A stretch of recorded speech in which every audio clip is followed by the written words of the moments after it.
I know this headline is going to grab everyone.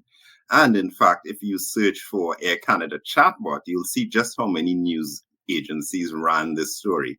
So Air Canada last week was found liable when its chatbot gave incorrect information. So let's get into it a little bit. So what happened?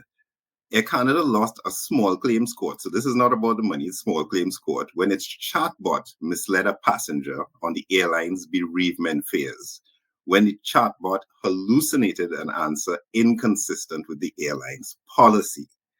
Now, this is what happened. Following the death of their grandmother, the passenger used the Air Canada's website to research flights. And the chatbot suggested that the passenger could apply for the bereavement fares retroactively. Now, this is a screenshot of the answer. Now, what's interesting here is that the passenger sent this to Air Canada after it was initially denied. They sent this to Air Canada to say, well, listen, this is what the chatbot told me. Now, Air Canada held the position that that underlying text, that hyperlink, the passenger should have known that, listen, this is where the full bereavement fare policy is and go to that link. But of course, the passenger read this and booked their ticket and applied later for their refund, only to be told that they didn't book it before, so they weren't eligible. And it went all the way to small claims court. So all the way down, the airline, the court found that Air Canada failed to explain why the passenger should not trust the information provided by the chatbot. And according to Air Canada, the passenger shouldn't have trusted the chatbot, and the airline should not be liable for misleading information. They actually argued that the chatbot is a separate legal entity responsible for its own actions. So I'm not sure where they were going with this, but this is what they found, that, listen, the chatbot is its own thing. There was a link. The passenger should have followed it. But what are the takeaways that we want here? Now, chatbots can and are useful for sales and service, for smoothing that friction, for questions that are commonly asked that you know of. This is where we use FAQ pages prior to this. But you need to have a clear scope and objectives for your chatbot. What page does the chatbot live on? What's the core function of the chatbot? Now, what's interesting here is that Air Canada is investing heavily in AI, especially with these chatbots. And the initial purpose was very clear for a chatbot.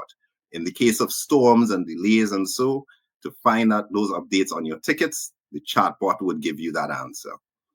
But you need to be transparent about the limitations of your chatbot. What can it do and what can it not do?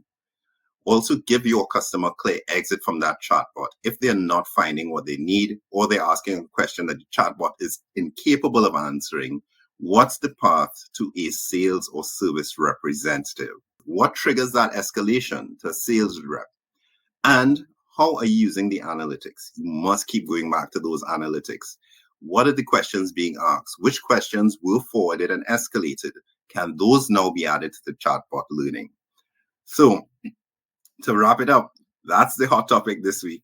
That I think it was a warning shot to see, well, how would the courts treat with AI?